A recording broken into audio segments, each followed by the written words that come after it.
Welcome to Maths with Jade. In this video tutorial, we'll be doing an introduction to trigonometry. Trigonometry is a fundamental part of mathematics, and it has an unbelievable amount of uses, such as architecture, video games design, marine biology, space travel and navigation. It has also been used to solve crimes. It is therefore really important that you are familiar with the basics, because you never know when you might need it. We can use trigonometry to find unknown angles and lengths on a right-angle triangle, but first we need to label the triangle in a specific way. I recommend writing this down. So here's our right-angle triangle, and we know that one of the angles is 90 degrees, but we need to label another one of the angles theta. And this is just a Greek letter used to represent an angle. And then the longest side, which is opposite the right angle, is called the hypotenuse. And you might remember this from Pythagoras' theorem. There is a side opposite theta and therefore does not touch theta, and we simply call this the opposite. And then our remaining side between theta and the right angle is going to be called the adjacent. The adjacent means next to, so it's the side that's next to theta that is not the hypotenuse. Want to have a go? Correctly label these three triangles. Pause the video now.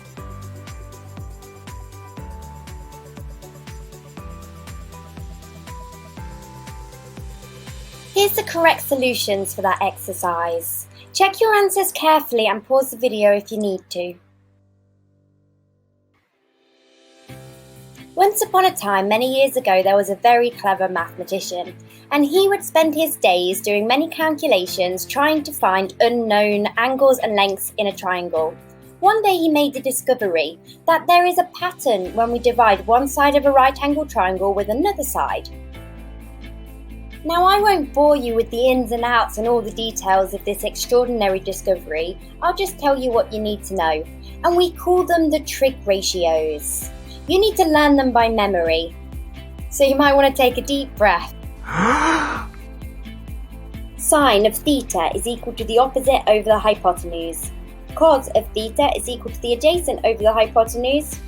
And tan of theta is equal to the opposite over the adjacent. Now, this isn't a foreign language, although you can just remember that sine, cos and tan are complicated operations.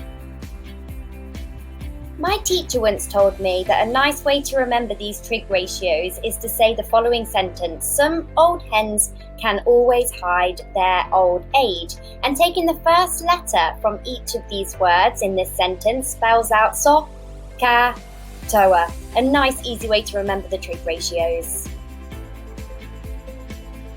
Luckily, we don't need to look up these trig ratios for each angle in books anymore or work them out manually. We can use our calculators. And your buttons for sine, cos and tan can be located right here.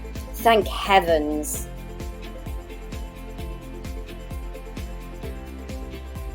Now let's look at solving a problem using these trig ratios. I recommend having them written down on your page somewhere. So we have this triangle and we want to find x. First, we need to identify what trig ratio to use. And to do that, I'm going to label my sides. And I have h, which leaves me with sine and cos. But I want to find the opposite, o, which means I have to use sine. So I'm going to write that out in full and then substitute in the values that I have on my triangle, which leaves me with sine of 30 is equal to my opposite, x, over my hypotenuse, 8. I want x on its own on both sides, so I'll multiply by the denominator to get rid of that 8. And what will happen is on the right-hand side, the 8s will just cancel out, and I am left with x on its own. Perfect. And now I can simplify. I could do this in two ways. I could find that sine 30 is a half, or I could put 8 times sine 30 in my calculator in one go and I get x is equal to 4. Don't forget your units, it's centimetres. Your turn, find the missing lengths on the following right angle triangles. Now a word of advice, always choose the correct ratio. Pause the video here. Now it's time to see how you got on with that. I've included the final step in each of the answers so you can see where you went wrong if you went wrong. So for A you should have got 8.92 meters, for B you should have got 15.0 centimeters, and for C 14.3 kilometers. I've rounded my answers to 3 significant figures. Let's take a look at a different example. So I have a right angle triangle. I know a different angle is 68 degrees, a side is 5 meters, and I want to find x. I need to identify what ratio to use. So I'm going to label the sides that I know. I've got O, and I need to find A. So I look through my ratios, and tan has O and it has A. It's the only one that has both, so I will use tan. Now I need to substitute in my values, and I get tan of 68 is equal to 5 over x. My unknown is on the bottom now, which makes it different from our last example. I'm still going to multiply by the denominator, and that will give me x times tan 68. And then the x's on the right hand side will cancel out, and I'm left with 5. So now I'm going to divide both sides by the trig function. That will mean that on the right hand side I'll have 5 divided by tan 68, but my tans on my left hand side will cancel out, leaving me with x on its own. Fantastic. Now you can simplify, and you have found your value of x, 2.02 meters. Do not forget the units. Here is a little shortcut some of you might want to use. Skip from the substitute stage to the final stage by swapping the trig function with the denominator. Now it's your turn. Find the missing lengths on these 3 right angle triangles. Pause the video now.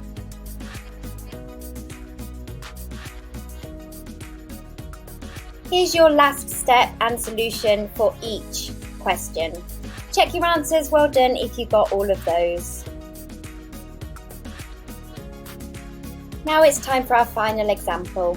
We have a right angle triangle. We know one of the sides is 30 kilometers and that the longest side is 42 kilometers, but we don't know theta. So to find theta, we need to first identify what ratio to use. I have my adjacent and I have the hypotenuse. So I look through my trig ratios, and the only one that includes both of those is cos. So I'll be using cos. Now I can substitute in the values that I know. I have cos of theta is equal to 30 over 42. And now I need to get cos to the other side because the theta I need on its own. So I'm going to inverse the trig function. Yes, you heard me right, although this is not an abstract concept and you will be quite used to doing this. For example, the inverse of dividing by 3 would be multiplying by 3, and the inverse of adding 10 would be subtracting 10. Well, our trig functions also have inverses, and luckily our calculator comes to the rescue again. We just need to press shift and then the correct button of the trig function we want to inverse. Well, in this case, it would be cos. And it looks like this, cos to the -1. And then we have theta on its own. Our calculator will simplify it straight away, and we get theta is equal to 44.4 degrees. Your turn, find the missing angles. Pause the video here.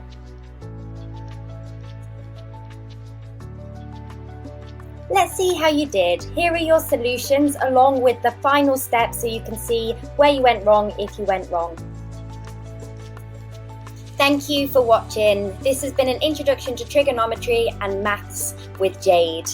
If you liked this video, please do hit the like button.